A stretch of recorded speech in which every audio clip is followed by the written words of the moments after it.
چاہیے. میں نے اپنا ذہن پھیرا اور آپ تک پہنچانے کی کوشش کی. آپ آخری حدیث سن لو, طبیعت مچل جائے گی. اللہ اللہ, ترمذی شریف جلد ثانی باب فضائل القرآن صفحہ نمبر 117.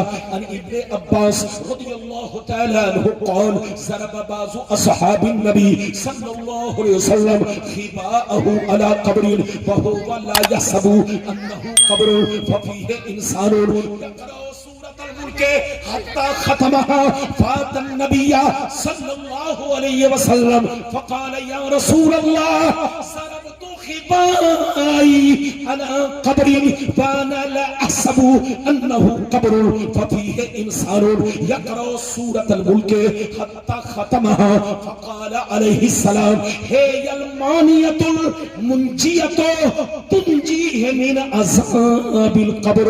زور سے بول دو سبحان اللہ. حدیث تو بہت ہے لیکن چونکہ ٹائم نہیں ہے, بس ماننے والوں کے لیے ایک حدیث ہی کافی ہے, اور نہ ماننے والوں کے لیے پوری بخاری نہ کافی ہے. نہ کافی ہے. چچا بھی اجازت ہے, بس تقریر اب ختم ہو رہی ہے, مطلب سنیے. حضرت عبداللہ بن عباس کہتے ہیں, آخری بات, بس آخری بات, بچے کو بٹھائیے, جلدی بیٹھو بیٹا, جلدی بیٹھو. ہاں ادھر دیکھیے. حضرت عبداللہ بن عباس کہتے ہیں کہ بعض صحابہ, بولو بعض صحابہ, جہاد کے موقع سے باہر تشریف لے گئے. کہاں گئے؟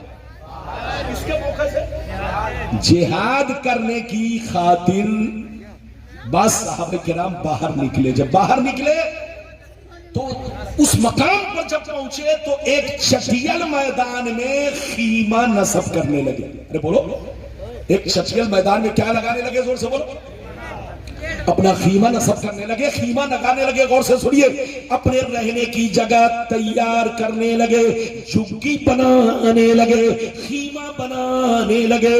جس میدان میں خیمہ لگا رہے تھے پہلے سے معلوم نہ تھا, پہلے سے جانکاری نہ تھی, پہلے سے پتہ نہ تھا یہاں پر کوئی قبر موجود ہے, یہاں پر کوئی قبر موجود ہے.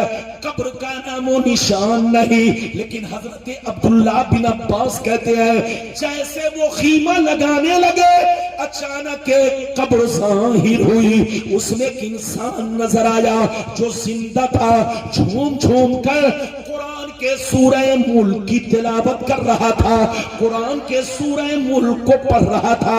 صحابہ پریشان ہو کر نبی کی بارگاہ میں حاضر ہوئے, کہنے لگے یا رسول اللہ, آج تک ایسا واقعہ نہیں دیکھا, زمین بالکل برابر, زمین بالکل ہموار, قبر کا نام و نشان نہیں. لیکن جیسے خیمہ لگانے لگے اچانک ایک قبر ظاہر ہوئی. اس نے ایک انسان نظر آیا جو زندہ تھا, جھوم جھوم کر قرآن کے سورہ ملک کی تلاوت کر رہا تھا, قرآن کے سورہ ملک کو پڑھ رہا تھا.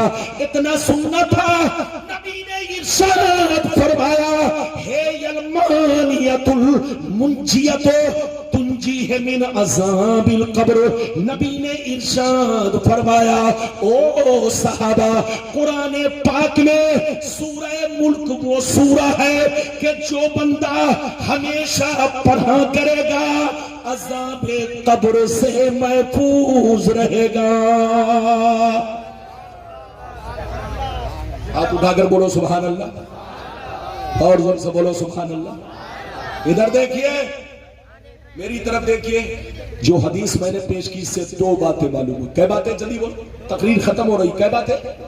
ایک بات تو یہ معلوم ہوئی کہ جو بندہ قرآن کے سورہ ملک کو ڈیلی پڑھے گا, بولو سورہ ملک کو, چاہے فجر بعد پڑھے چاہے رات میں عشاء بعد پڑھے, جو بندہ قرآن کے سورہ ملک کو ڈیلی پڑھا کرے گا عذاب قبر سے محفوظ رہے گا. دوسری بات یہ معلوم ہوئی کہ جو اللہ کے ولی ہوتے ہیں وہ قبر میں سڑتے گلتے نہیں, زندہ رہ کر قرآن پڑھتے ہیں, زندہ رہ کر بولو قرآن کی تلاوت. یہ تو تلاوت والی حدیث ہے اور نماز والی بھی ہے. نبی فرماتے ہیں, ادھر دیکھیے, نبی فرماتے ہیں جو اللہ کا نیک بندہ ہوتا ہے وہ اپنی قبر میں نماز بھی پڑھا کرتا ہے.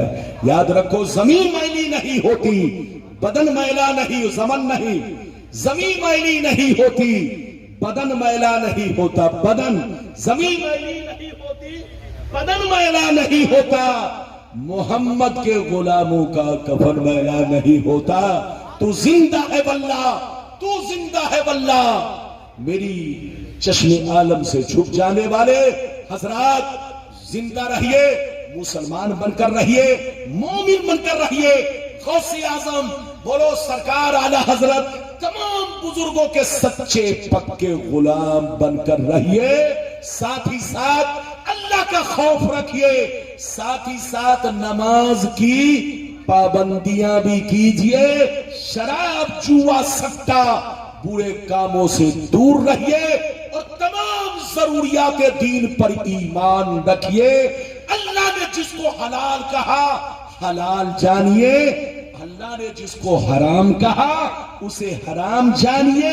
یہ ہے آپ کا دین، یہ ہے آپ کا ایمان، یہ ہے مومن کی شان اور یہ ہے مومن کی پہچان. اللہ آپ کو سلامت رکھے، آباد رکھے، جلسے کو قبول فرمائے، سب کا آنا قبول فرمائے.